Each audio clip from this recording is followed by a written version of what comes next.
Tenho 29 anos, e o que eu vou contar aqui aconteceu há pouco mais de 4 anos.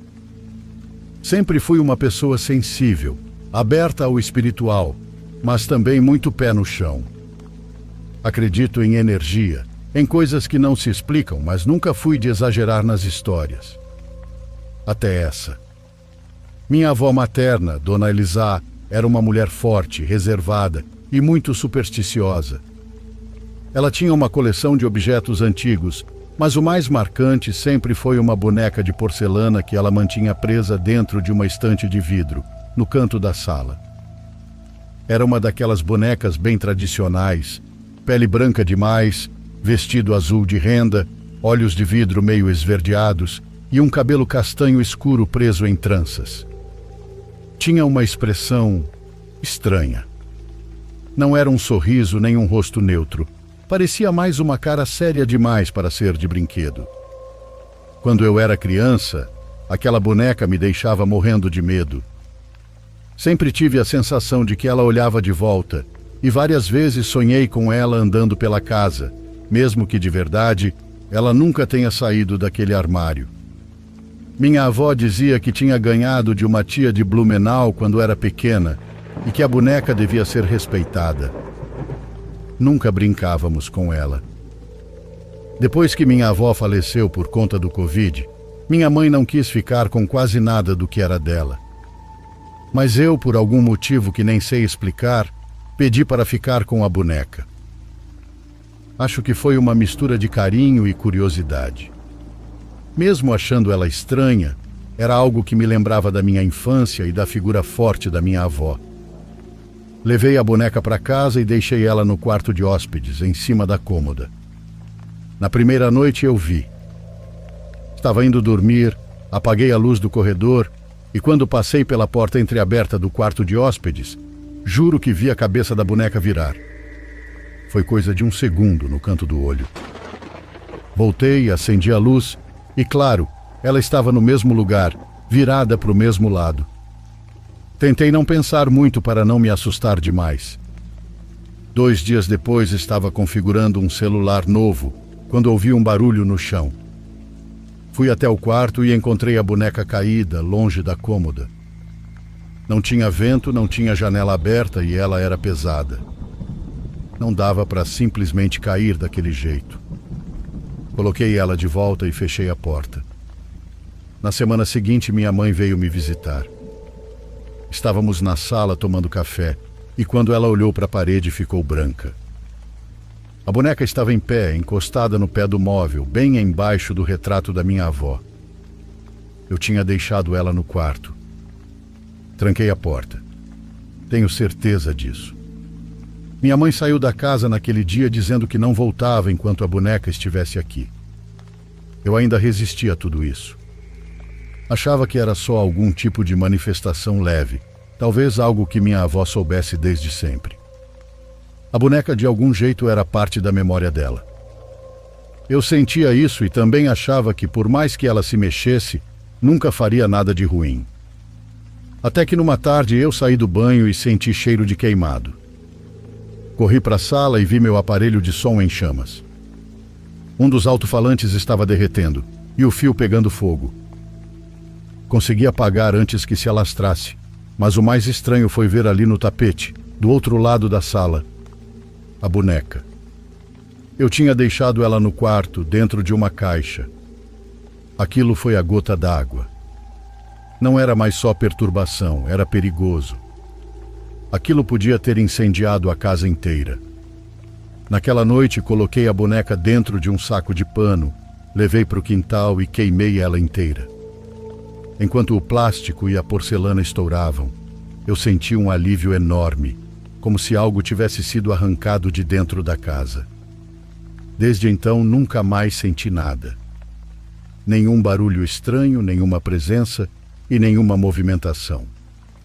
E, sinceramente, eu não me arrependo. Minha avó era uma mulher cheia de mistérios e talvez tenha deixado mais do que lembranças naquela boneca.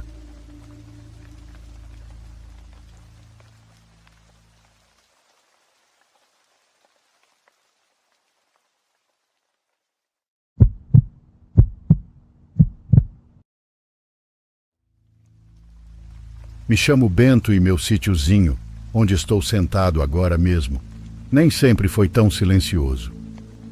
Quando meus filhos eram pequenos, o mato soava diferente. Dava para ouvir as risadas deles entre as árvores e os passos correndo pelos corredores do curral. O sítio sempre teve seu próprio ritmo, com manhãs de galos cantando e tardes cheias de sombra sob a velha figueira que meu pai plantou. Era ali que as crianças brincavam, e era ali mesmo que eu descansava quando o corpo não aguentava mais. Com o passar dos anos, meus filhos cresceram e viraram homens. Um foi embora primeiro e no ano seguinte o outro. Foram tentar a sorte com suas esposas na cidade e eu não me opus. Era a hora deles. Ensinei o que pude e confiei que tudo daria certo. Minha esposa e eu ficamos. Já não tínhamos tanta força como antes, mas o sítio ainda era nosso, e isso bastava. Não demorou muito para chegar a notícia de que seríamos avós. A primeira neta se chamaria Bianca.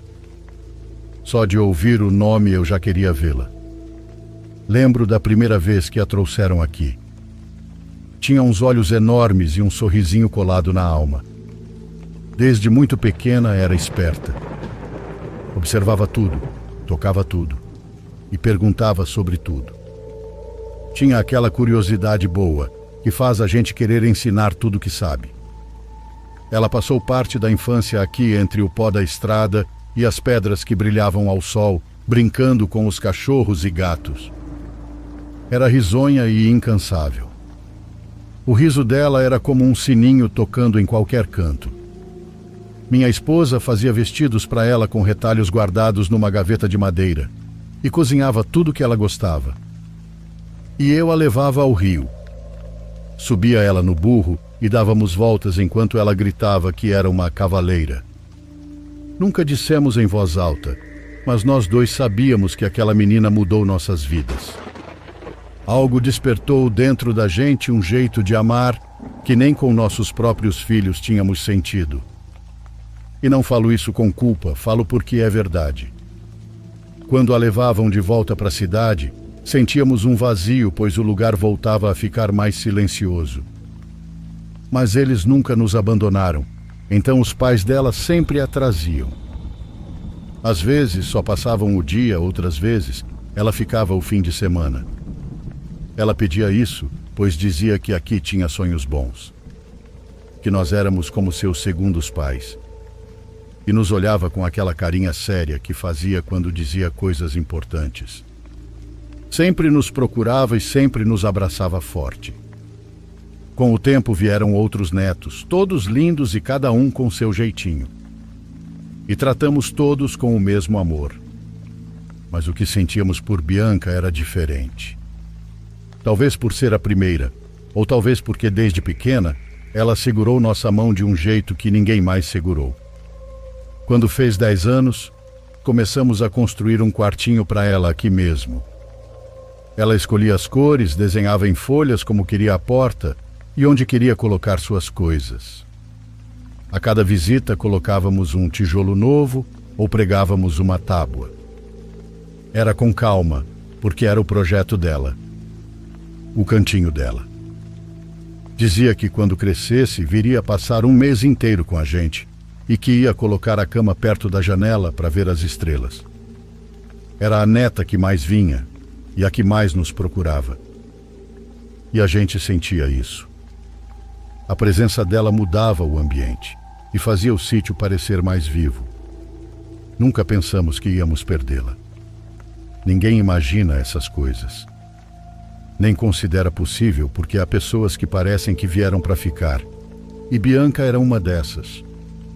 O quarto ficou pronto quando ela completou 11 anos e era do jeitinho que ela queria.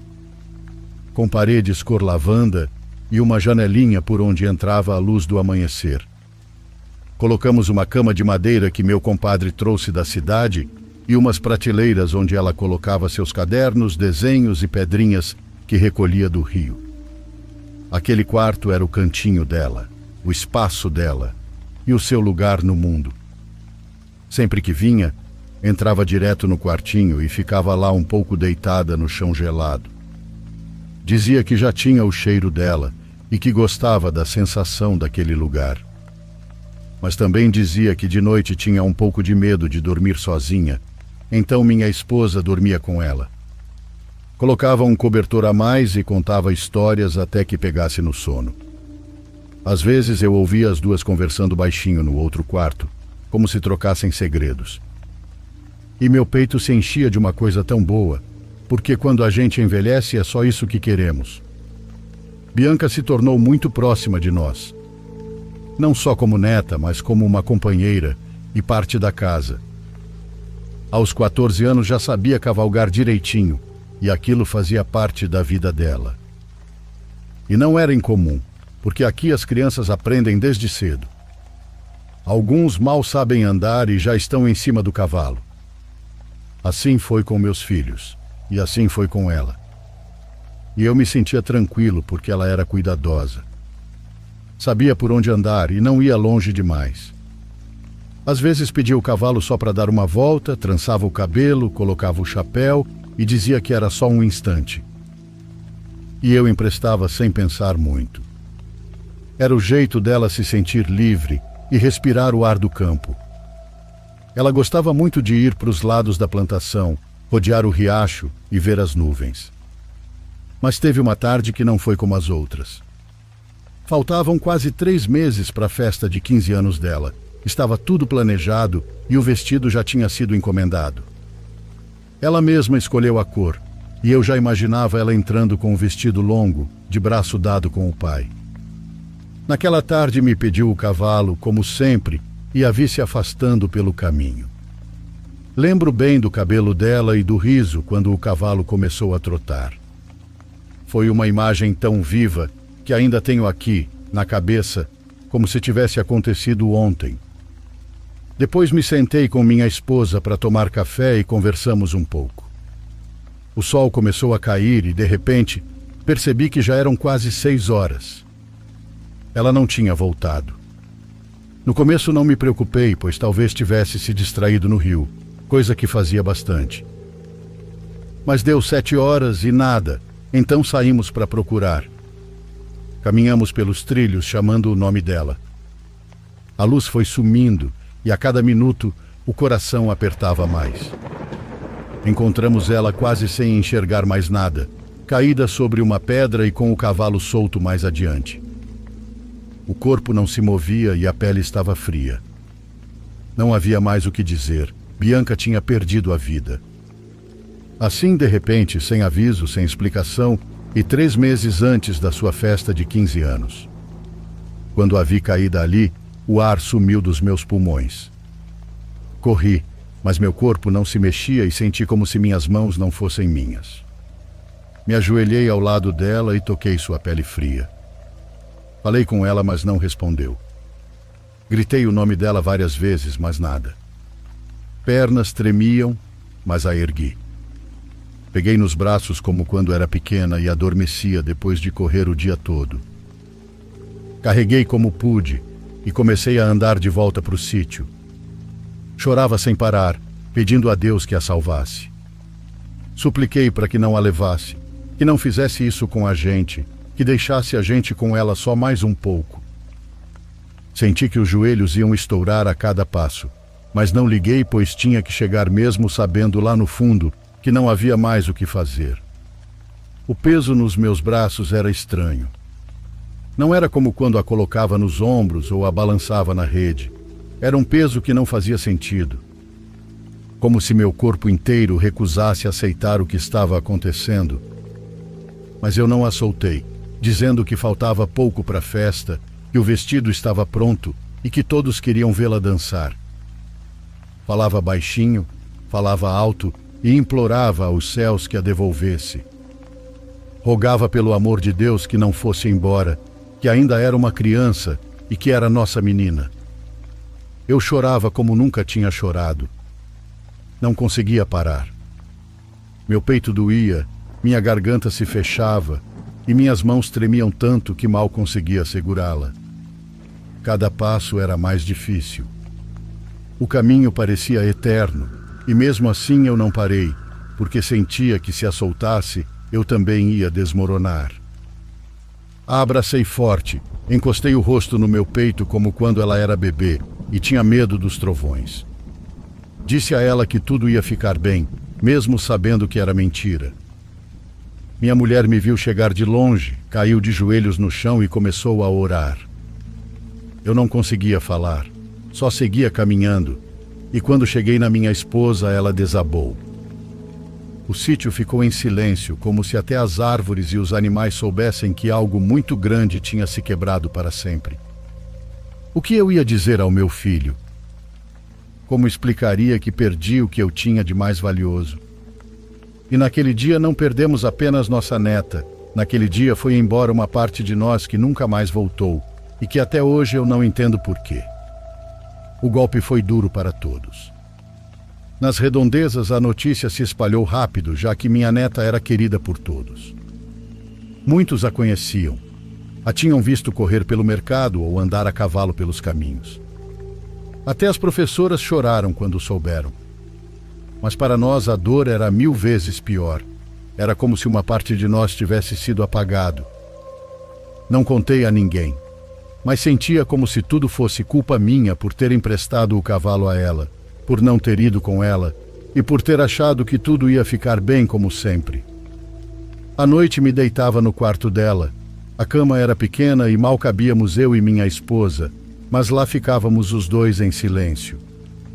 Às vezes chorávamos sem dizer nada. Só sentíamos o corpo estremecer aos poucos, sem saber como seguir. Era muito difícil aceitar que ela não estava mais ali e que não ia sair com seu chapéu pedindo para montar. Era uma ausência que se sentia em tudo, até no ar. E o pior era saber que aquele quartinho que fizemos com tanto amor não ia tê-la mais dentro. Às vezes, minha esposa passava um pano nos móveis dela, limpava as prateleiras e arrumava os lençóis como se Bianca pudesse chegar a qualquer momento. Todas as manhãs, antes de ir ordenhar ou sair para o pasto, eu olhava para o quarto dela. Fazia isso sem pensar, como se meus olhos ainda a procurassem, como se esperasse vê-la espiando pela porta e me cumprimentando. Mas só estava lá à janela, com a cortina que ela mesma tinha escolhido. E quando eu vi aquilo, meu coração se apertava com um lembrete do que já não ia acontecer. Até os animais pareciam diferentes. Os cachorros estavam mais quietos, o cavalo que ela montava mal comia, e às vezes ficava olhando para a cerca, como se também a esperasse. Era como se tudo o que estava vivo tivesse sentido sua partida. Os dias passavam, mas nada voltava a ser como antes. Minha esposa cozinhava em silêncio, eu trabalhava, mas o corpo pesava. Às vezes me sentava à sombra da figueira e pensava em como ela ria e em como corria descalça pelo quintal. Doía a cabeça de tanto lembrar, mas eu não conseguia evitar. Ela era parte de tudo o que fazíamos, e agora só restava o silêncio. O sítio sem Bianca já não era o mesmo, e embora o tempo seguisse, algo dentro de nós ficou preso naquela tarde em que ela não voltou, naquela pedra onde deixamos uma parte da alma. Uma tarde voltei do pasto mais cansado que o normal, pois tinha passado o dia inteiro mudando cercas com meu compadre e o sol tinha me castigado o dia todo. Entrei em casa e minha mulher me esperava na cozinha, com os olhos estranhos. Não estava chorando, mas dava para notar algo, como se estivesse há muito tempo pensando no que me dizer. Me ofereceu café, sentou-se na minha frente e ficou calada. Olhei para ela e perguntei se estava bem, e ela só me disse que tinha acontecido algo que não sabia como me contar. Senti o peito apertar. Pensei que alguém tinha adoecido ou que alguma desgraça tinha acontecido de novo. Mas ela me disse que não, que era algo diferente, e que não queria que eu achasse que ela estava ficando louca. Disse assim, com essas palavras. Contou que naquele mesmo dia à tarde tinha saído para regar as plantas do quintal. Estava calor e ela quis jogar água no jambolão perto do quarto da nossa neta. Me contou que enquanto movia a mangueira, algo a fez olhar para a janela do quarto, e foi aí que ela viu. Disse que viu claramente alguém andando lá dentro. Ela falou isso baixinho, quase sussurrando, como se não acreditasse totalmente. Me contou que a janela estava aberta, as cortinas amarradas com as fitas que ela mesma costurou, e atrás das cortinas viu como se alguém estivesse em pé. Dava passos lentos, como se procurasse algo, como se movesse de um lado para o outro. Disse que o que mais a deixou gelada foi que a silhueta tinha 2 trancinhas altas, como as que Bianca usava quando era criança. Também disse que usava uma blusa azul celeste, que não conseguiu ver bem o rosto, mas o suficiente para algo em seu peito gritar que era a nossa neta. Eu não soube o que dizer, só a olhei. Ela tinha as mãos no colo e depois me mostrou o braço todo arrepiado. Disse que se aproximou devagar para espiar pela janela, mas quando chegou não havia mais nada. O quarto estava vazio, a porta fechada e tudo em silêncio. Ela me jurou que se não tivesse sentido aquilo tão real, nem teria me contado, mas o que viu mexeu tanto com ela que não podia ficar calada. Quando terminou de dizer isso, abaixou a cabeça e começou a chorar. Eu fiquei em silêncio porque não duvidei dela, e porque no fundo, por mais que me custe admitir, também sinto que naquele quarto ainda há algo de Bianca. Para mim era como se o riso dela não tivesse ido embora totalmente, só que até aquele momento não tínhamos dito isso em voz alta. Alguns dias se passaram depois do que minha esposa me contou. Eu não dizia nada, mas pensava nisso o tempo todo. Levantava mais cedo do que o normal, e às vezes ficava olhando para a porta do quarto da minha neta por um bom tempo antes de sair. Acho que esperava que algo se movesse, ou como se me atrevesse a pensar que ela ainda podia aparecer. Mas não acontecia nada, e tudo continuava igual. Numa manhã, enquanto eu ordenhava, aconteceu algo que nunca consegui esquecer. Me sentei como sempre no balde velho que uso de banco.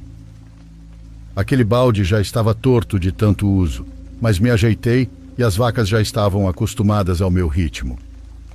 Comecei pela mais tranquila, como sempre. Tudo parecia uma manhã comum, até que entre os sons dos animais ouvi alguém rindo. Foi uma risada que paralisou minhas mãos. Fiquei quieto, pensei que fosse uma ilusão minha, mas depois o som se repetiu e aí sim eu congelei porque reconheci. Era a risada da Bianca, aquela risada suave que ela soltava quando se escondia entre as árvores para que fôssemos procurá-la. Não me levantei de imediato. Fiquei agachado com a testa quase encostada no lombo da vaca, escutando. Olhei para frente, por baixo das ubres, e então a vi. Havia alguém parado atrás de uma das vacas maiores, a alguns metros de distância. Não conseguia ver quem era, só via da cintura para baixo, mas os detalhes ficaram gravados em mim. Parecia usar uma saia longa, estava descalça, e os pés cobertos de lama até os tornozelos. E eu não sei como explicar, mas me lembrou a Bianca quando entrava no rio e voltava toda enlameada. Aquela figura murmurava algo e eu não entendia direito. Era como se estivesse conversando com alguém ou repetindo sem parar. E de repente saiu correndo. Assim do nada, como se estivesse brincando de esconde-esconde. Tentei me levantar, mas o balde onde eu estava sentado escorregou para trás. Perdi o equilíbrio, caí de costas no chão e o baque assustou as vacas. Todo o curral se agitou, as vacas mugiram e algumas recuaram. Levantei como pude, sacudindo a poeira, com o peito batendo como tambor. Fui direto para onde a tinha visto. Chamei seu nome sem pensar, mas não havia ninguém, nem pegadas, nem rastro. O curral estava como sempre, só o som dos animais e o sol subindo devagar por cima do morro. Fiquei ali parado um bom tempo, sem coragem de voltar de imediato, porque no fundo eu sabia que o que tinha visto não era uma ilusão. Eu tinha sentido aquilo. Naquela mesma noite, depois de jantarmos em silêncio como tantas outras vezes, minha esposa me disse que precisávamos fazer alguma coisa. Comentou que andava pensando muito em tudo isso, e que, embora fosse difícil dizer, talvez nossa neta não estivesse em paz. Disse que a mãe dela sempre lhe ensinou que os mortos não voltavam, que quando partiam, partiam de vez. Ela não queria inventar coisas, mas não encontrava outra forma de explicar o que estávamos vivendo. Olhou nos meus olhos e disse que o melhor seria rezar por ela, não por medo, mas por amor.